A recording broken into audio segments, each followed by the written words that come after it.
But when Glaurung felt his death pang, he screamed, and in his dreadful throe he heaved up his bulk and hurled himself across the chasm, and there lay lashing and coiling in his agony. And he set all in a blaze about him, and beat all to ruin, until at last his fires died, and he lay still.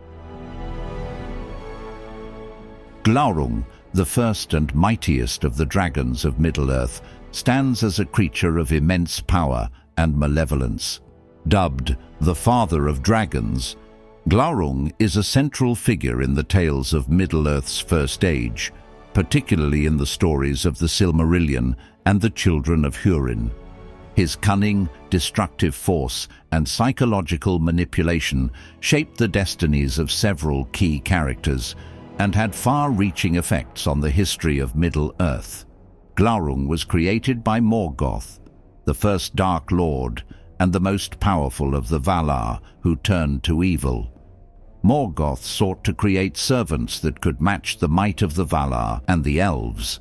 From his fortress of Angband, Morgoth unleashed Glaurung as his first attempt at creating a race of dragons. Unlike the later winged dragons, Glaurung was a fire-breathing serpentine creature without wings, making him more akin to a worm. He combined brute strength with a potent intellect, a trait that set him apart from most of Morgoth's other creations. Glaurung first emerged during the Siege of Angband, an extended period of relative peace during which the forces of the elves had encircled Morgoth's fortress.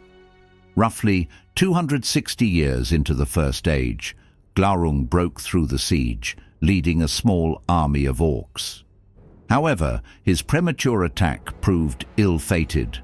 Though his fiery breath and immense size terrified the elves, he was not yet fully grown and was repelled by Fingon, High Prince of the Noldor, and his archers.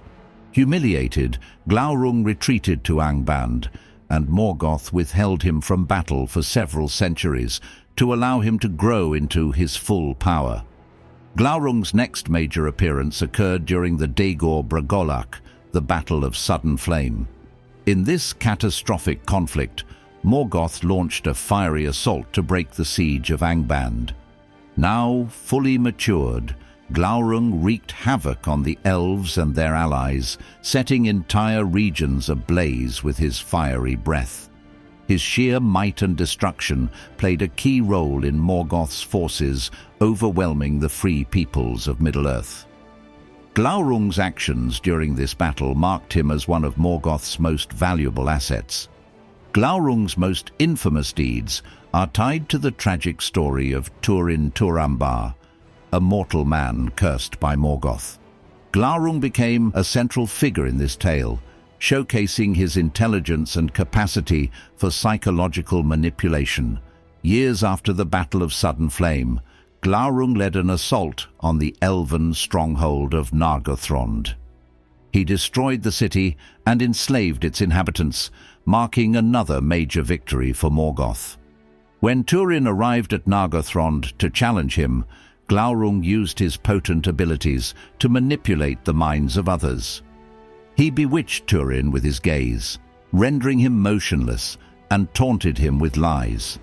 Glaurung manipulated Túrin into abandoning his beloved Finduilas, an elf maiden who was being taken captive, convincing him instead to return to his family. Glaurung's manipulation of Túrin set off a chain of tragic events. When Nienor later encountered Glaurung, he erased her memory, leaving her wandering in despair.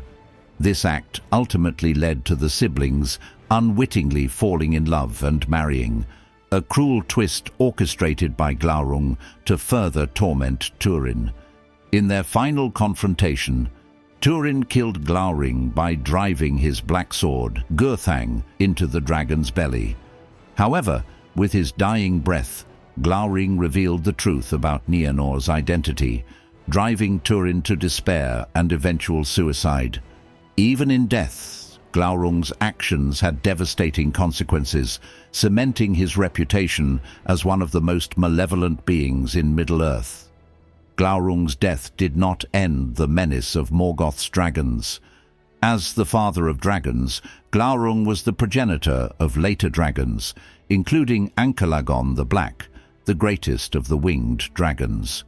His legacy of destruction and terror lived on in these creatures, who continued to serve Morgoth and later Sauron in the ages to come.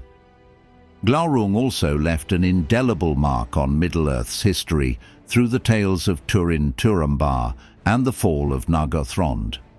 His actions directly shaped some of the most tragic and defining events of the First Age, showcasing the complex interplay between Morgoth's creations and the free peoples of Middle-earth. Glaurung was not merely a creature of physical might, but also one of psychological warfare. His ability to manipulate and deceive made him a uniquely terrifying figure, as he attacked not only the bodies, but also the minds of his enemies. His intelligence and malice set him apart from other creatures in Morgoth's service, making him a direct extension of Morgoth's own cunning and cruelty. Symbolically, Glaurung represents the destructive power of unchecked ambition and the corrupting influence of evil. His actions embody the themes of fate, free will, and the destructive consequences of hubris, which are central to Tolkien's works. That concludes our dive into Glaurung. Until next time, be vigilant to those that breathe fire. The vault is now closed.